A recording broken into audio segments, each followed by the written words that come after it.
Greetings, ladies and gentlemen, to Sonic Mania Plus. Now, most of you probably already know about the post that we have on our Facebook saying that we did a live stream, and then we found out that we didn't record the entire time to save the footage to edit down, so the live stream is completely gone now, and it was like 3 hours.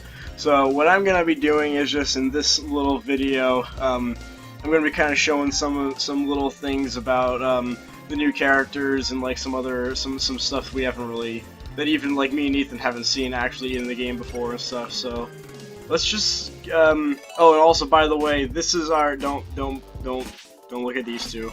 We actually have, this is our save file actually right here where we spent the entire 3-hour live stream playing through the whole game. This is our save file right here, and we lost the live stream. So that kind of sucks. But like I said, what I'm gonna do is I'm gonna kind of show you some of the little extra stuff and little, like I said, also little things that even me and Ethan haven't seen before that I kind of looked at, that I may or may not have looked up on the internet. So let's just get into that, I guess. The first thing I'm gonna talk about is actually, well, you know, the characters, Mighty and the other character, Ray. These are the two new characters that are in Sonic Mania, and they were originally from, I want to say it was Sega Sonic the Hedgehog or something like that. It was like a Japanese arcade game that, which was the only appearance of Ray, and the only other game that Mighty was ever in was Knuckles Chaotix. And right now I'm gonna have a little thing on screen.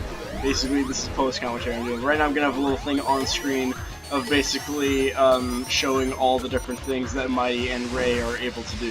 Starting off with Mighty, because you know why not, the special ability that he has is that he can do basically a stomp kind of move. If you press A when in the air, he'll do like a stomp kind of attack, which looks something like this.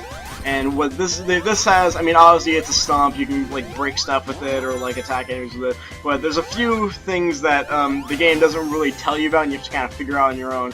And one of the things you can do is that if you get next to an enemy and you do a stomp, it'll actually destroy the enemy next to you. So you can use the stomp to destroy nearby enemies, although they have to be pretty close, so it's not really that useful. The other thing you can do with the stomp is that you can actually knock monitors out of trees. If you're next to a tree that has a monitor in it and you do a stomp, it'll actually knock it out of the tree. So that's kind of cool, I guess. And pretty much the other thing that Mighty has was that whenever he's in a ball, he has like an extra hit or extra few hits when you're touching spikes. And this took me a little bit to kind of figure out how this was working, because there would be some times where like I would like pretty much roll on the spikes, and other times where I would just bounce off the spikes. Apparently, if you don't have a lot of speed and you touch the spikes, you just kind of bounce off of it. And if you touch spikes after that, then obviously you're going to take a hit because you're not in your ball flow anymore. And the other way you could do is, if you have a bit of a run-up when you're touching spikes, is that you'll instead kind of roll on them. So you can literally go to a group of spikes and you could just roll on top of the spikes. Also, the thing with the spikes and it not hurting you, it doesn't just have to be in a jump ball. You can also roll into spikes from a spin dash and it will still work. Unfortunately, the thing with the spikes does not work on bosses, or at least it doesn't work on this boss. I tried it a few times, and no, it does not work. Although what does work, however, is that when you're in the second phase of this boss, as an example, you can stomp the ground and it will do damage to the boss. So that's at least you know you can use that against bosses, even though it's probably not very useful. And one more thing, here's the signpost and also his victory animation. Mighty kind of just flexes his arms a bit, pretty much. I probably mentioned as well that also Mighty and Ray both have their own 3D models for the UFO stages, and they have some sprites for the bonus stages and the Blue Sphere levels.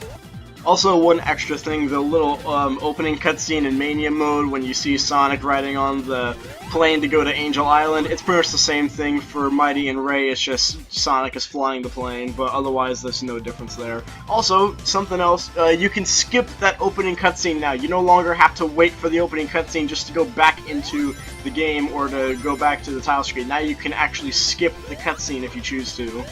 Okay, now for the other character that we have here is Ray the Flying Squirrel. We had Mighty the Armadillo, and now we have Ray the Flying Squirrel.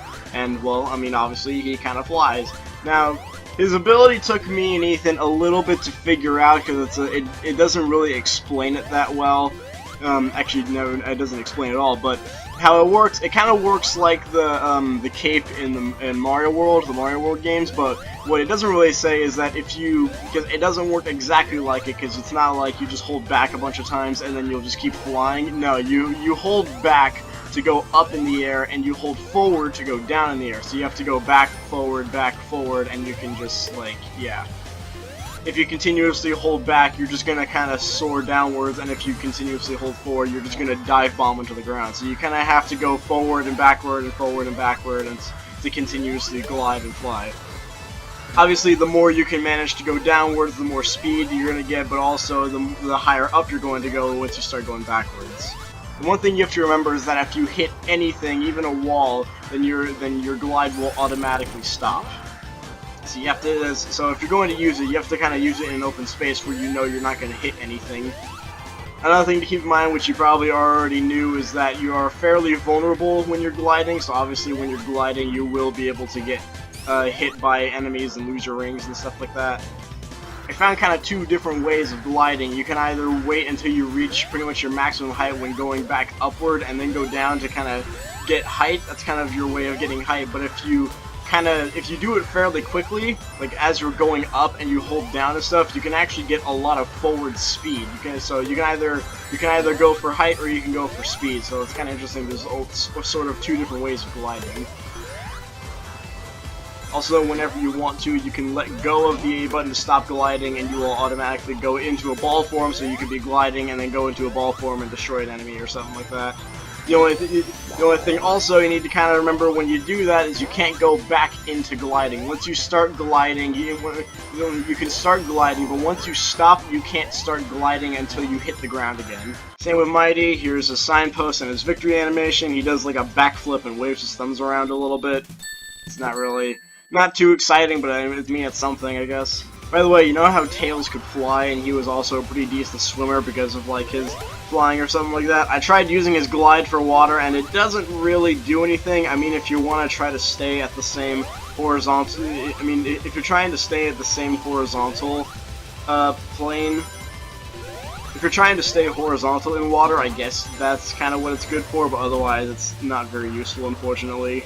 Also, for the special stages where you need a checkpoint, in Mania mode you only needed about 20 or 25 rings. You need 50 rings in order to access these. I was kind of wondering how many rings you needed in order to access these, because I couldn't really figure it out. Actually, neither of us could figure it out, but I'm saying it right here, right now. You need at least 50 rings in order to access the Encore mode bonus stages, which is like a pinball kind of machine, but it also has like that feature from Knuckles Chaotix where you can like get a random character or power up or whatever, which I'll have on screen right now. Otherwise, it's just kind of pinball pretty much.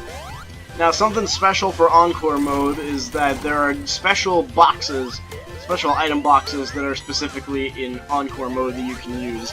There are item boxes that will flash the different character icons on the box, and when you hit those, it'll give you whatever character that it shows on the box when you destroy it. So how Encore mode works is that instead of having lives, you have characters. When you lose a character, you immediately go to the next character that's in the lineup that shows in the bottom corner. Once you run out of characters, that's going to be how you get your game over screen. Now the way switching characters whenever you die or hit certain other boxes that allow you to switch characters, which I'll get to in a second, is based off the order that it shows in the bottom corner. So when it shows Sonic, so say if the order was Sonic, Mighty, Knuckles, and Ray, then once you lose Sonic or switch characters of Sonic, then you would go to the next character. So if I was Sonic, then I would go to Mighty, then I would go to Knuckles, and then I would go to Ray. Anyway, the next item boxes are these ones. You might recognize these from the multiplayer mode. When you hit these, it will change the character you are currently playing as to whatever character is next in the lineup. And because Ray was the next character in lineup, then that means I would get him. Because Tails is next, now I would get Tails. If I were to hit another one, I would switch to Sonic because he's the next one in lineup. Now we have these random boxes. You might also recognize these from the multiplayer.